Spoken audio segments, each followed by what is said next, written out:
Welcome back, everyone, to another episode of Optics in Action, where we spotlight leaders with vision and clarity. And I am so excited to have today Patty Rioux. She is the founder and CEO of ODEA.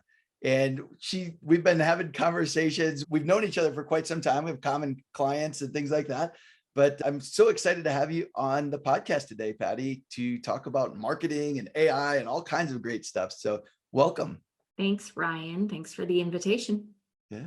So the first thing I always love to ask guests on the podcast is, why do you do what you do? So before we get into the details of what you do, why do you do it? Why are you passionate about this? I don't think I can do anything else. My skills are limited, I guess is what I'd say. I don't believe that entirely, but okay, we'll start there. All right. How I got here is honestly just a love of words. So at core, I'm a words person. I went to journalism school. I went to J school. I went into college thinking I wanted, as many 18-year-old young ladies do, I was going to be the editor of Vogue, all the things. And I took my first journalism class. And it was inverted pyramids and write this way. And I had to do Polish obituaries that if you misspelled a proper noun, it was an immediate F. And then I walked into my advertising and PR class and they put capital N, little o, period, and advertising, that can be a sentence. And I was like, hallelujah, I'm home. So I migrated onto the content side before it was called that, but onto the word side of marketing, graduated, and there weren't a lot of creative jobs. So found myself on the account side working for an agency that took care of Owens Corning, right? Fiberglass roof and our values of insulation and things that could not be farther away from being the editor of Vogue. And that's how it all started for me. And I've never left B2B since. I've quickly grown into more of on the strategy side, being an entrepreneur, running my own business, being that marketing strategist and business strategist and go-to-market strategist with companies. So I still write now and then. I say when I retire, I'll demote myself to junior copywriter again. Right now, I'm hanging on the biz side and helping organizations connect the dots. I think that's the skill set that being a curious journalist led me to. Yeah, I love that. And I love the creativity and the curiosity, I think, that I've observed in the work that your team has done with some of our mutual clients and things. I look at it and I'm like, you always have this sort of sense of intrigue, and I'm sure that it gets customized per client. You and I have talked about you work in industrial, you work in business to business services. Like when you think about those different types of organizations, what's common? What have you observed that's common across those types of B2B businesses and the type of work that you do?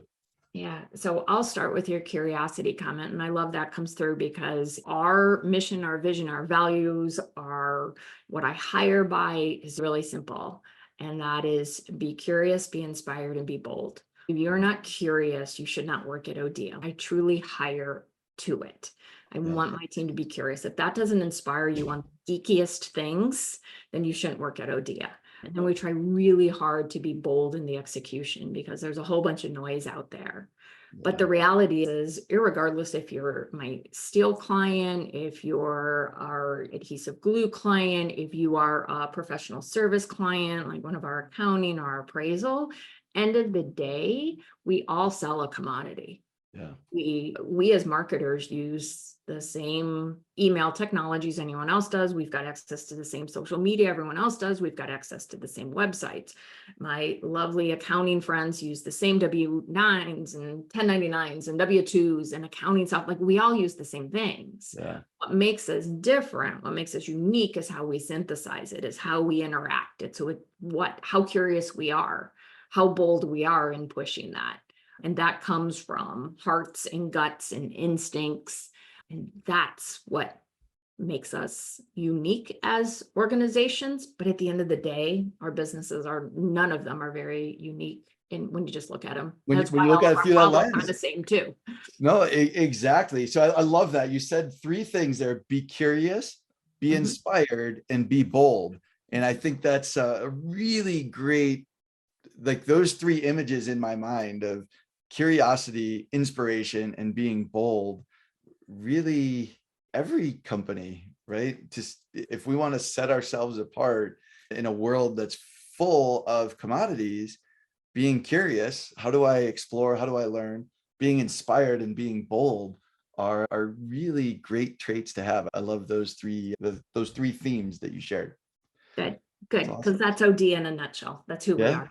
Yeah, I love it. So tell me a little bit about, so what do you do? What is it that you do as an organization that differentiates you, or what is it that you help companies to do?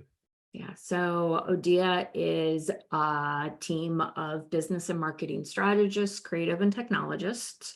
We work a lot within the marketing and marketing communication realm. I also do a lot as a business strategist, a go-to-market strategist. So a lot of the pre-work prior to really needing ODEA's services. I'm an accidental entrepreneur. I didn't intend to start an agency, right? I think I counted the other day, and I think in the 12 years that I worked at organizations before going off on my own, I think I worked at 6 places. And it wasn't because I was a bad employee. I just loved doing it the first time. I was okay optimizing it the second time, and I really didn't want to do it the third time.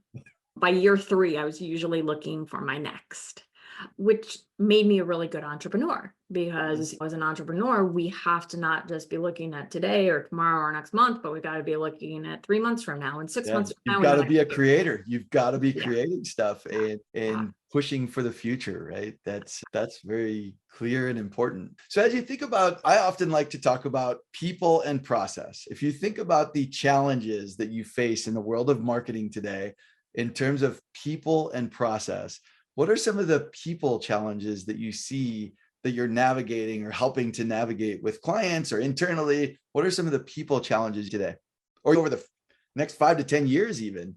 Yeah, so for my people, it's a couple of different things. That's right. It's making sure that I do attract the folks who are curious, inspired, and willing to be bold. It means I'm not always a great place for folks who've worked in a marketing agency before, because I don't run ODEA the way other agencies are run. I often say I believe in professional meddling. Like, I believe anybody can come up with a great headline, and anybody can nudge design work, and anybody can have input on a strategy within my team. I hire often folks who haven't worked in marketing before. I've got 2 rock star members who both have backgrounds in psychology, actually, which is huge as a marketer and actually a great jumping off point. So I think the people challenges are just making sure that you attract the folks who, again, work like you, Yeah. right? Who can live that. We help clients a lot with that. It's really interesting for a number of them, especially coming out of the COVID days. It wasn't help us find more work. It was help us find the people to take care of all the work that we have.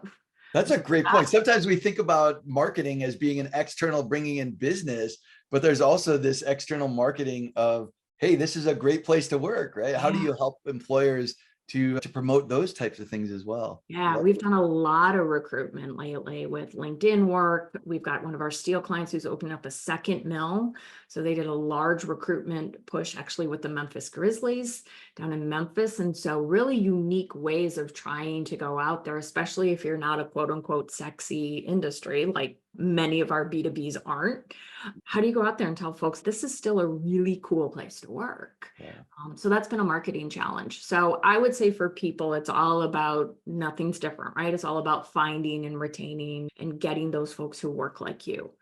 From a process standpoint, you should probably have a member of my team on here talk about the lack of processes at ODEA. I am not a process-driven person. Again, I believe in professional meddling. I believe in rising tides raise all work. We're messy at Yeah. ODEA, right? No web projects ever the same. No recruitment campaign. It can be the exact same type, but there's always those intricacies for the client that make it not like the last one. We do have some things that we live by. So like one of our golden rules is second eyes. Nothing goes to client that doesn't have second eyes on it. Mm. So we do cross our T's and dot our I's, Mhm. but from a process driven standpoint, it's not us. There's a Yeah. lot of marketing groups that do, right? There's a lot of marketing that here's your checklist and here's your website and answer these 5 questions and here's these 20 questions and here's what you get and here's amount of time and hours. And if you go by that, you get a scope change and all those things. And that makes me crazy. It's not how we run. We believe in let's do really good work and let's take care of each other. And then clients take care of us in return. Referrals, more work. You know how it works. Yeah, yeah. So I love that. And there is this place in the world for process and structure. And there's a place in the world for creativity and ingenuity and let's go out and break things and make great things, right? So I think the thing that I observe is that there are process-driven people and organizations, there are innovation-driven. And as we think about the world and the intersection of these things, I think it really brings some really great opportunities. And one of those opportunities, I think right now is the world of generative AI, right? That's going to change the way people work and it's going to change the process and probably the structure of how people work. So what's that looking like in your world these days? So I told my team up until probably, I don't know when this happened, but let's say up until 2024, I told my team, which is a number of folks in their 50s like me, and then a number of folks in their 20s and 30s. And I was telling them, like, you 20s and 30s, the world's going to change for agencies, professional services, everything, but your world's going to change. I'm going to eke it out. I'll be okay. I don't have to change. I'll be all right. But all y'all, best of luck. We were working with a client, startup client. We presented some brand work for them. They decided to open it up to their startup team of about 30 individuals, industrial company, right? Not folks who are sitting at computers every day. But we opened it up. They opened it up to them and they were like, not really it. They weren't feeling it. The president CEO said, go gather your input as a team and bring it back. If you're not feeling it, bring me back some input. They brought back input, which included column logos, column icons, column what you will, created by ChatGPT. It was our first AI client input.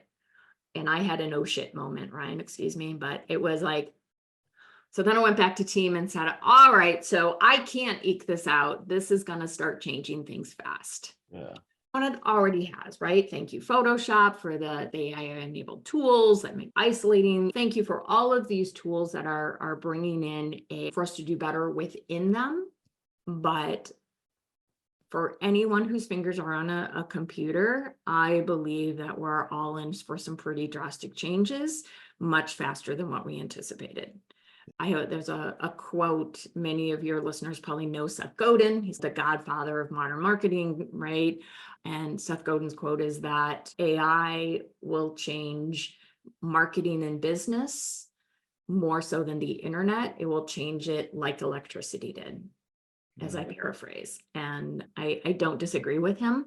I also love that it's 63. Seth Godin's rolling up his sleeves and being like, let's go. Let's go. Let's make this So all happen. my clients Absolutely. were like, I'm too old. I can't do another change. Like he's my perfect example. Like at 63, Seth Godin's embracing it. We've got a team together. We're exploring where AI goes for the business of running businesses, small and medium-sized businesses. The large already have their chief AI officers, and that's not just typically a place where I enjoy playing anyways. But for small and medium-sized businesses, right now, if you go to wherever your favorite content is, there's a ton of stuff out there about let it write your emails and let it schedule your calendar and let it do your marketing content. And that's fine.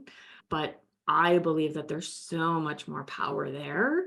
We're really interested in how AI can be combined with your organization's tribal knowledge, like that stuff that makes how Ryan approaches business different than anyone else. I think that's where AI gets very powerful. And what if we could somehow grab that from your brain, put it in a vault, protect it, and then provide that to the rest of your team so that they can be equally informed as to why your approach is different than someone else's. Now suddenly I feel like we're onto something. Yeah. So we've been, and that's something we've been exploring in a different way. So we look at the workflows that have to happen in an organization and seeing the handoffs that get dropped between departments and the interactions. And there's so much opportunity there. I think we're just starting to scratch the surface. You can start envisioning some of these things with ChatGPT and understand like, wow, look at what it can do. It's like this fancy thing. But when you start looking at that tribal knowledge that you just talked about, when you look at the handoffs that need to happen between departments, we recently had a client that's like, we need to solve this billing process that we have. And when we started looking at it, the billing is a simple process. If you know how many parts you produced and shipped to the customer and where you ship them and the price, all of that stuff should have happened way up in the front at the order entry process. Right. Billing shouldn't be a problem. Right. But all the steps that lead up to the billing process, there were so many errors going on. And you look at the opportunity of AI and the data analytics and stuff that's happening there that's broken and all these handoffs. The woman that I shadowed for a day who was doing their billing, the first 30 minutes, she did most of the invoices for the day. She just entered them. But then there were like 6 of them that she spent the rest of the day going around trying to find the right information, right? It wasn't that billing was a problem. It was these exceptions and these broken handoffs and missed data and stuff like that, that I see this vision of how these things are going to start to come together in the future. It's going to really transform the way people work, especially with computers. Yeah, the other quote that stuck with me, and this is lots of places, so I can't attribute this one to any one source, but lots of folks are saying this, and I do believe it, and it's AI won't replace humans, but humans who know how to use AI will replace humans who don't. And so it's that level of efficiency of imagine exactly what you said, right? Yeah, you sold me a bunch of widgets, right? And I still don't have my widgets. So I send you an email, right? And where are my widgets? Instead of, to your point, and you're like, I don't know, it's not showing up. Instead of Ryan, whomever you shadowed, taking an hour to go to department to find it. And that's where we let AI go troll through all that data and be like, you know what? It got as far as here, and now it's stuck because of whatever reason that was never conveyed. Yeah. So that operational power is great. And then again, I'm a content human. And I'm a curious human. So our take is more on that tribal knowledge side of now combine that with everything that makes you unique and special. And then how do those interplays make you be able to grab those efficiencies? To me, AI is just an efficiency tool. I don't yet see it. And I always say yet because I won't pretend like I know what happens. But as of yet, there's a lot of things it's not, right? Those logos and icons that group sent us were great input. Were they lovely design? No. Does AI doesn't have a taste level. It doesn't have a discerning eye. It doesn't have the 20, 30 years experience that my graphic designers have. It doesn't have intuition. It doesn't have any of some of those human factors yet. And again, I love that you're adding in that yet, because it was not that many years ago. So we were talking about quotes and stuff. I don't remember the exact date, but it was in the last handful of years or so that I heard somebody talking about, and it might have been the title of a book even. It said, the future belongs to those who know how to code. The rest will be left behind. That was in the last 5 to 10 years at most.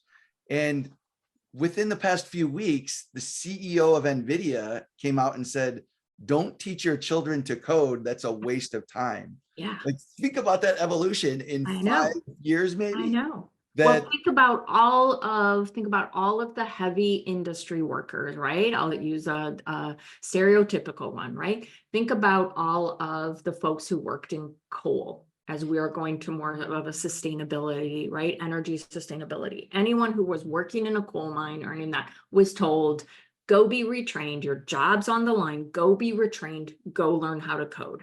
All of the cab drivers who Uber came in and disrupted transportation, all of those drivers were told, go code, you'll never be out of a job. Yeah. And now,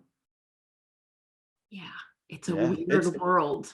And I think as we look at how do we adapt to the new culture of work, the new way of working, the new technologies, I think it's going to be a really interesting time as we think about marketing and operations and finance and just the disruption that's happening in all of these.